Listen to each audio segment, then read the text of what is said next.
Yan, magandang araw mga ka-DIY.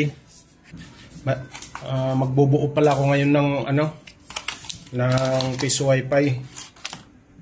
Ito, gamit ko Orange Pi 1. Ayan.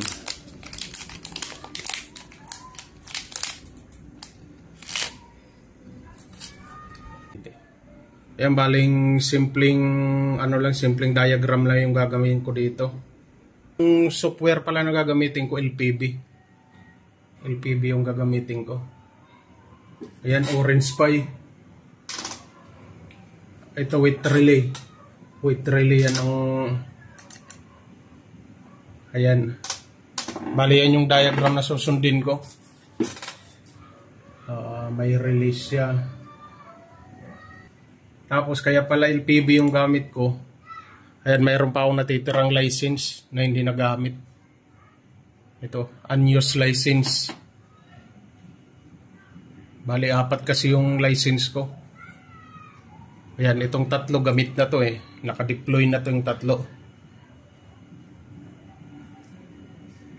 Bali, may natitira pa akong license dito na isa. Ayan, wiringan ko muna to. Iwa-wiring ko muna siya. Simpleng wiring lang. Pag nabuo saka ako ilalagay dun sa sa box. Yan mga ka-DIY. Ayan, yung number 1 na pin nito nandito. Ayan, mayroong arrow yan eh. May arrow kayong makikita, yun yung number 1. Hindi nga lang makita sa ko. Ayan mo Ayan, yung kulay puti. Ayan yung arrow. Ayan yung number 1. Kahit sa ganun din. Verify. Ganun din yung niyan, pin niya. Nandito. May arrow din yan. Yan, ito Raspberry Pi ko to.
bago pala natin ano to, wala pa kasing ano to, SD card.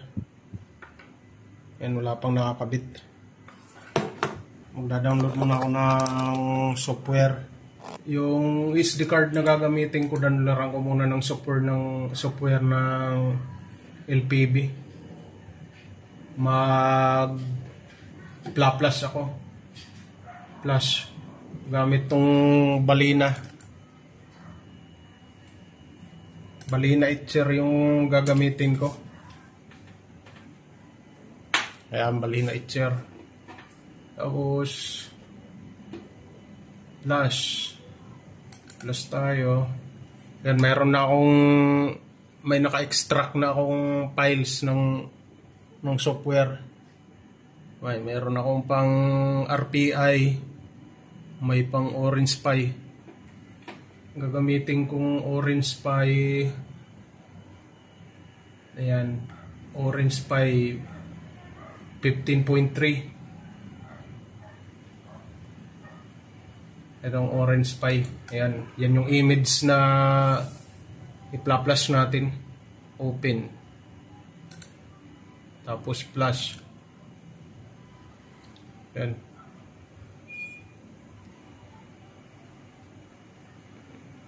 Ganyan lang mga ka-DIY. Bali dito rin makukuha sa site ng LPB yan. Yung software. Dito yan. Ay, hindi dyan. Dito.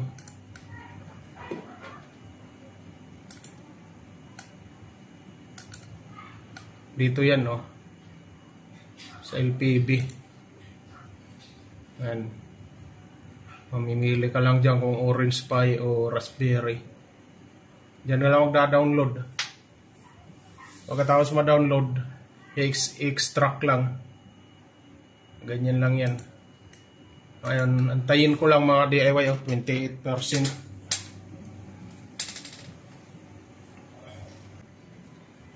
Ayan mga ka-DIY, okay na yan, no? Tapos na. Bali, subok na natin to.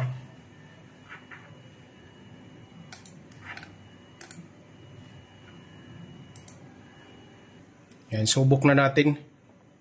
Tingnan natin kung lalabas yung portal niya.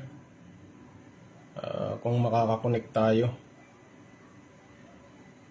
May sister. Ayun. Ang bilis lumabas ng portal. May portal na tayo. Ngayon, papasukin natin yung... Ayan, napasok na natin yung dashboard. Ayan mga ka-DIY, subukan na natin maghulog.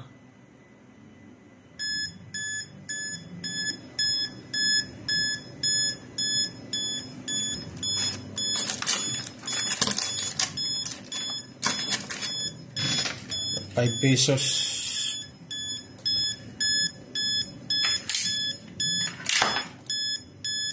Ayan, 5.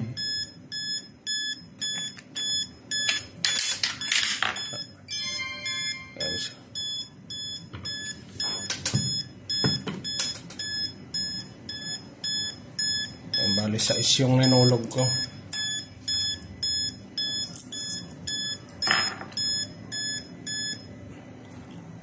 Tapos transfer ko na lang yung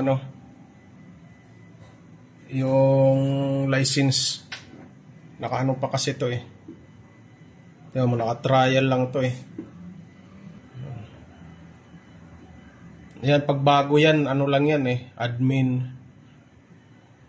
Yung default na password niya at saka username admin, tapos 1 to 9. Ulitin ko rin yan mamaya. Punta tayo sa maintenance. Ayan, naka-trial pa lang siya. Ayan. Naka-trial lang.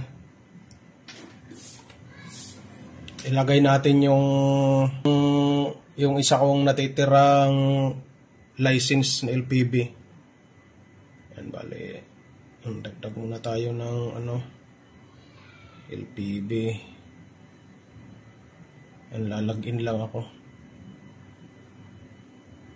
Lalagin lang ako dito para ma-transfer ko yung license. Para ma-activate. Punta ako dito sa license. Ayan, may unused pa akong license. Tapos copy ko lang to. Tapos i-paste lang natin dito. Yan, i-paste lang natin. Mga ka-DIY, activated na. Naka-ano na yung license niyan. Naipasok ko na. Tapos kunting settings na lang yan. Okay na yan. Bali, sunod ipakita ko ulit pag nailagay ko na siya sa window mismo. Ayan. So ayan na ako mga ka-DIY. Bali, okay na to. Gumagana naman siya.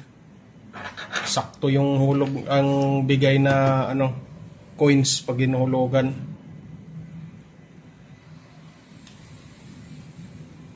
Dali, ititesting ko muna to magdamag na nakaganyan bago ko siya ipasok sa box. Mag-insert tayo ulit.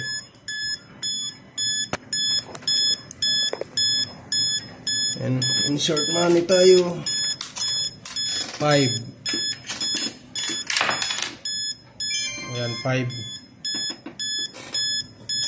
5 uli. Ayan, magiging 10 na yan. Ayan, so ayan na mga ka-DIY. Ganyan lang, okay na yan.